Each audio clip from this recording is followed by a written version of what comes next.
माननीय राज्यपाल के अभिभाषण जो एक हमारी परंपरा है, उस अभिभाषण को पढ़ने के बाद हमारे सदन में ऐसा महसूस हो रहा है जैसे राजस्थान को सत्ता पक्ष ने, राजस्थान की सरकार ने स्वर्ग बना दिया है। 2 वर्ष में 70% वादे जो सरकार कह रही है कि हमने पूरे कर लिए, उस सरकार ने अभिभाषण के माध्यम से जिक्र नहीं किया कि राजस्थान के चिकित्सा की व्यवस्था कैसी हो गई। राजस्थान के सबसे बड़े अस्पताल सवाई मानसिंह अस्पताल के ट्रॉमा सेंटर में जब आग लग कर के मरीज मर जाते हैं, जब राजस्थान में बसों में लोग जल कर के मर जाते हैं, जब राजस्थान में एक दम पर आकर के अचानक निर्दोष लोगों पर अगर उनको चढ़ा करके हत्या कर दी जाती है, और यहाँ तक कि माननीय अध्यक्ष महोदय, ऐसे लोग जो हरमाड़ा में जो घटना हुई, जिन लोगों ने अपनी जान दे दी, राजस्थान के मुख्यमंत्री जी ने मुख्यमंत्री सहायता कोष से उन लोगों को 1 रुपए तक की सहायता नहीं दी। मैं आपको कहना चाहता हूं, मेरे विधानसभा क्षेत्र के नजदीक सीपुर गांव के एक बुजुर्ग परिवार, एक दलित परिवार के 4 लोग उस दुर्घटना में चले गए। ये राजस्थान के हालात जिस पर अभिभाषण में कोई चर्चा नहीं, राजस्थान में जो आज ओमआर सीट का घोटाला सामने आया है उसका कोई जिक्र नहीं। ओमआर सीट में राजस्थान के नौजवानों के सपनों को चूर चूर कर दिया है। जब 12 वर्षों से जो लोग राजस्थान में कर्मचारी चयन बोर्ड आयोग में हैं, उनकी जांच होनी चाहिए, उन पूरे 12 वर्षों की जांच होनी चाहिए, एक SIT का गठन चाहिए। राजस्थान के जो नौजवान हैं, जो बेरोजगार नौजवान हैं, आज उसके सपनों को जो एक तोड़ने का काम जिस प्रकार के भ्रष्टाचार ने किया है, मैं सरकार से मांग करना चाहता हूं कि ओमआर सीट घोटाले में जो लोग शामिल हैं, जिन्होंने पिछले लंबे समय से वहां पर रह करके जो घोटाले किए हैं, जो अंक तालिकाएं नंबर बदलने का काम किया है, मैं आपको कहना चाहता हूं कि उस पर SIT गठित करके राजस्थान के नौजवान को न केवल न्याय देने का काम करे, बल्कि जो रोजगार देने की बात आप केवल कागजी आंकड़ों में बताते हो, उसको सार्थकता के साथ आपको सिद्ध करना चाहिए। मैं हमारी जो राष्ट्रीय शिक्षा नीति है उसकी बात करना चाहूंगा। माननीय राज्यपाल के अभिभाषण में गुणवत्तापूर्ण और नवाचारों से युक्त शैक्षणिक माहौल की बात राष्ट्रीय शिक्षा नीति 2020 में कही। मैं माननीय आपसे कहना चाहता हूं, आज NEP 2020 की वास्तविक स्थिति ऐसी है कि प्रदेश में जो विश्वविद्यालय है, जहां सेमेस्टर पद्धति बिना कोई तैयारी के लागू कर दी गई। आज पिछले 2 वर्षों में अगर परीक्षा परिणाम की बात करें तो हमारा परीक्षा परिणाम गिर करके 30% तक आ गया है। राजस्थान में जो हमारी छात्राएं हैं, उनकी डिग्री होने से पहले ड्रॉप आउट का खतरा उनको बढ़ गया है। और 2 बार उनको भारी फीस भी परीक्षा फार्मों की महाविद्यालय और परीक्षा केंद्र जो जिस तरीके से आज उनको देनी पड़ रही है। महाविद्यालय केवल शिक्षा के केंद्र नहीं, केवल परीक्षा के केंद्र बन गए। आज महाविद्यालयों में, विश्वविद्यालय में इंफ्रास्ट्रक्चर नहीं है, स्कूल में कमरे ठीक नहीं है। हमें झालावाड़ पीपलोदी की घटना को याद रखना चाहिए। आज राजस्थान में सरकारी स्कूलों के ऐसे हालात हैं कि जर्जर हालात में हमारे वहां बच्चों को बैठना पड़ रहा है। कभी भी कोई दुर्घटना हो सकती है, लेकिन राजस्थान की सरकार उस पर जो अपना ध्यान देना चाहिए, इंफ्रास्ट्रक्चर को डेवलप करना चाहिए। राजस्थान में सरकारी जो स्कूल हैं, जो विश्वविद्यालय महाविद्यालय हैं, उनको ठीक करने के लिए काम करना चाहिए। उनको लेकर के कोई योजना, कोई रोड मैप राजस्थान की सरकार के पास नहीं है।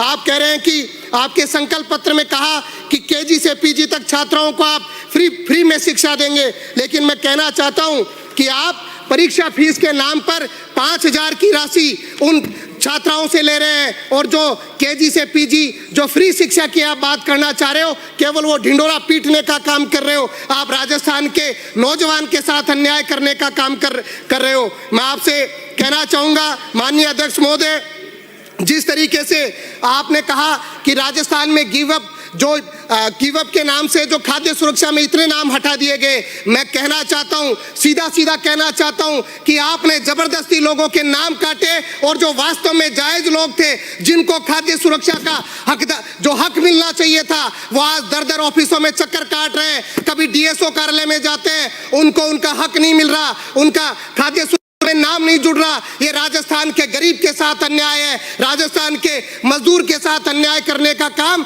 आपने मनरेगा का नाम बदल करके, ना केवल उसकी पूरी मूल भावना को बदल करके किया है। मैं माननीय आपसे कहना चाहता हूं, आज 30 जनवरी है, आज के दिन राष्ट्रपिता महात्मा गांधी की हत्या ऐसे विचार के लोगों ने करी जिन विचार के लोग आज सत्ता में बैठे हैं। मैं आपसे कहना चाहता हूं, केवल मनरेगा का नाम नहीं बदला, मैं कहना चाहता हूं मनरेगा की पूरी आत्मा को बदलने का काम 125 दिन के नाम पर जो आप करना चाह रहे हो, अगर आप 2 वर्ष को देख ले, राजस्थान में आपने 50 दिन से ज्यादा रोजगार नहीं दिया है। मैं ये कहना चाह रहा हूं मनरेगा के नाम पर, कृपलानी जी, मैं राजस्थान के जनता के दर्द की बात कर रहा हूं। आप बार बार खड़े हो जाते हो, बार बार। मैं माननीय अध्यक्ष जी, मैं निवेदन चाहूंगा, माननीय अध्यक्ष जी, मैं निवेदन करना चाहूंगा कि जिस तरीके से ये मैं कहना चाहता हूं कि 100 दिन का जो रोजगार की बात थी वो हमने रोजगार दिया है। आपकी सरकार ने पिछले दो वर्षों में 50 दिन भी रोजगार नहीं दिया है। ऐसे हालात राजस्थान में आपने पैदा कर दिए हैं कि हर तरफ हाहाकार मचा हुआ है। राजस्थान का इंफ्रास्ट्रक्चर ध्वस्त हो चुका है। आज गांव में जाओ, कहीं भी जाओ तो लोग कहते हैं कि हमारे यहाँ सड़क नहीं है, हमारे यहाँ रास्ते ठीक नहीं है, लोगों को चलने जो अगर करा देंगे। गोपाल जी बैठ जाइए, राजस्थान की जनता का दर्द है, उसको सुन लेने दीजिए। आप लोग नहीं तो आपको थोड़ा समय लगेगा, आपको इधर आना है, आपको थोड़े दिन में इधर आना है, इसलिए आप चिंता नहीं करें, इधर आपको बैठना है। राजस्थान की जनता ने तय कर लिया है कि आपको आने वाले समय में यहाँ पर बैठना है। माननीय अध्यक्ष महोदय, जिस तरीके के हालात आप कह रहे हो, आपको यहाँ पर बैठना है, आपने तय कर लिया है। राजस्थान के हर व्यवस्था को आपने फेल कर दिया, राजस्थान का हर सिस्टम आपने ध्वस्त कर दिया।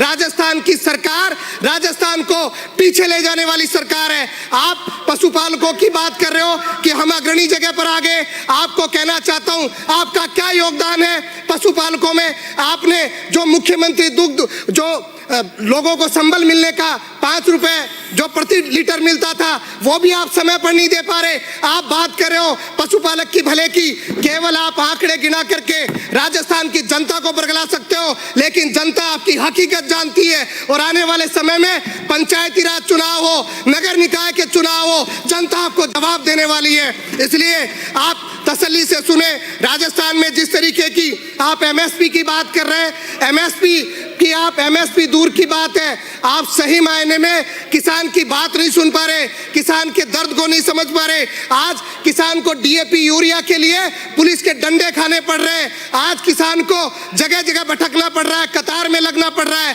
राजस्थान में ऐसे हालात आप लोगों ने बना दिए जिसकी वजह से आज राजस्थान की ऐसी दुर्दशा हो गई है। अध्यक्ष महोदय, मैं आपका ध्यान आकर्षित करना चाहूंगा कि जिस तरीके से आपने कहा था कि आप जो वनों का विस्तार कर रहे हैं, आप कागजी वन लगा रहे हैं, अरावली को खाने का काम आप लोग कर रहे हैं। आपकी सरकार अरावली को खाने का काम कर रही है। 20 नवंबर को जो सुप्रीम कोर्ट का जजमेंट आया और 100 मीटर से जो नीचे की जो पहाड़ी को लेकर के आपने बात जो कही, मैं आपको कहना चाहता हूं कि आपने जब स्टे हुआ 29 दिसंबर को, उससे पहले राजस्थान की जनता के सामने हकीकत बताएं कि कितने पट्टे अरावली में आपने जारी करे।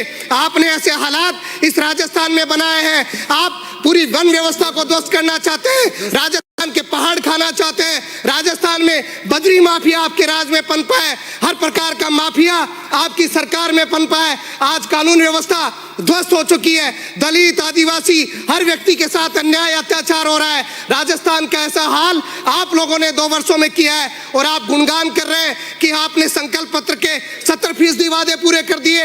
इस राजस्थान की अगर दुर्दशा सही मायने में करी है तो आप लोगों ने करी है, उसके जिम्मेदार आप हैं। और जिस तरीके की बात आप हर जगह पर नौकरी देने की बात कर रहे हैं, आप विज्ञापन सही तरीके से निकाल नहीं रहे, आप नौकरी की बात कर रहे हैं, आप नौकरी की, आप पेपर लीक की आपने बात करी। आरएस प्रीलिम्स का पेपर नवलगढ़ में प्रश्न पत्र के लिफाफे खुले मिले हैं। नेशनल सीड कॉर्पोरेशन एग्जाम में राजस्थान में पेपर लीक हुआ है, बीएससी नर्सिंग आरयूएचएस का पेपर लीक हुआ है, डीलेट सेकेंड ईयर का पेपर लीक हुआ है, नीट का पेपर भी आपके राजस्थान में आपके समय पर यहाँ पर लीक हुआ, शेखावाटी यूनिवर्सिटी में पेपर लीक हुआ। और आप कह रहे हो जिस प्रकार की बात आप करना चाह रहे हो, इस राजस्थान में आपने नौजवानों के भविष्य को खाने का काम किया है। नौजवानों का भविष्य, राजस्थान के किसान मजदूर का जो आज भरोसा था वो सरकार ने तोड़ने का काम किया है। मैं माननीय अध्यक्ष महोदय आपसे कहना चाहता हूं कि जिस तरीके से राज्यपाल से अभिभाषण पढ़वाया गया। माननीय सभापति महोदय, आज इस सदन में महामहिम राज्यपाल महोदय के अभिभाषण पर आपने मुझे बोलने का मौका दिया, उसके लिए सादर आभार। प्रधानमंत्री श्री नरेंद्र मोदी जी के नेतृत्व में केंद्र सरकार और मुख्यमंत्री